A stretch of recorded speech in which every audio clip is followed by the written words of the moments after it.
François Dulieu, je suis professeur à l'université de Cergy-Pontoise. Ma spécialité, c'est l'astrophysique. Et on m'a demandé de m'adresser à des élèves pour expliquer qu'est-ce que j'attendais des étudiants, lesquels réussissent, lesquels échouent. Et la première chose que j'ai demandé, c'est de ne pas être seul, mais d'avoir des étudiants avec moi pour éventuellement me contredire si je dis des bêtises, parce que la règle à l'université, c'est que les étudiants ont le droit de contredire leurs professeurs. Bonjour, je m'appelle Stécie, je suis en 3e année de licence de physique-chimie et avant j'étudiais au lycée Paul Langevin à Beauvais. Bonjour, je m'appelle Païra, je suis étudiante en 3e année licence physique-chimie. J'étais au lycée Alfred Kessler à Cergy-Pontoise. Est-ce qu'il y a des étudiants qui réussissent mieux que d'autres? Oui, mais c'est pas la mention au bac qui va déterminer ça. C'est plutôt l'envie de s'investir et puis la capacité à se mettre au travail.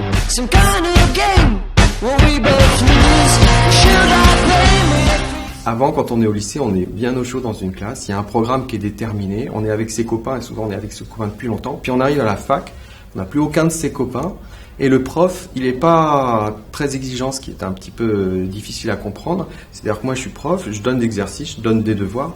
Si l'étudiant ne fait pas l'exercice ou ne fait pas les devoirs, je vais jamais lui mettre la pression, je vais jamais lui dire que c'est mal. Mais par contre, au bout de 6 semaines, il va avoir des notes, il va avoir des épreuves, et puis là ça va tomber, il y a un vrai mur très tôt à l'université, c'est le fait de savoir si oui ou non on est capable de fournir l'effort qui nous est demandé. Mais il nous est demandé de façon assez diffuse, il ne nous est pas demandé comme au lycée, allez, il faut que tu fasses une épreuve toutes les semaines.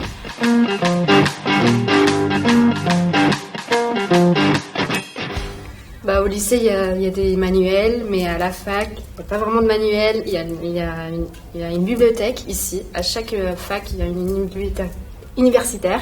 Du coup, on est libre. Il n'y a pas de bouquins prédéfinis, voilà. À part sauf quelques profs qui peuvent faire une liste de bouquins, mais sinon, non. Donc c'est aussi pour ça que c'est un peu difficile au début, c'est qu'on a trop de liberté, c'est pas assez cadré.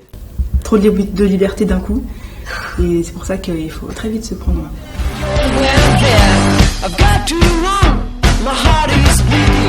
La première chose que j'ai constatée, c'est qu'il y avait des petits groupes d'étudiants qui se formaient assez vite après la rentrée et qui commençaient à travailler ensemble, et je les voyais en 3e et 4e année, toujours les mêmes groupes, super performants qui réussissaient. Donc je pense que la première clé de la réussite, c'est le travail en équipe. En L1, on est tout seul, donc on essaye de se débrouiller tout seul.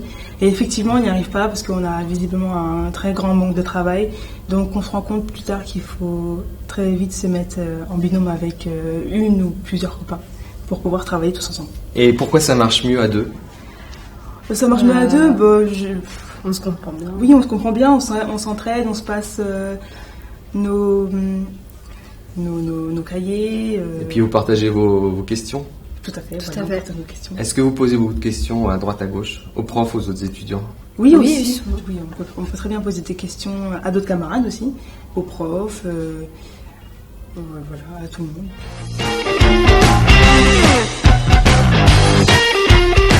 Pour moi, un étudiant qui réussit, c'est un étudiant ouvert, c'est-à-dire qui est capable de travailler en groupe. C'est un étudiant demandeur qui va chercher l'information et qui pose des questions. C'est un étudiant qui a un projet, mais c'est pas obligatoire. Et surtout, je pense que ceux qui réussissent le mieux, c'est ceux qui ont plaisir à être là et qui sont simplement heureux de faire leurs études.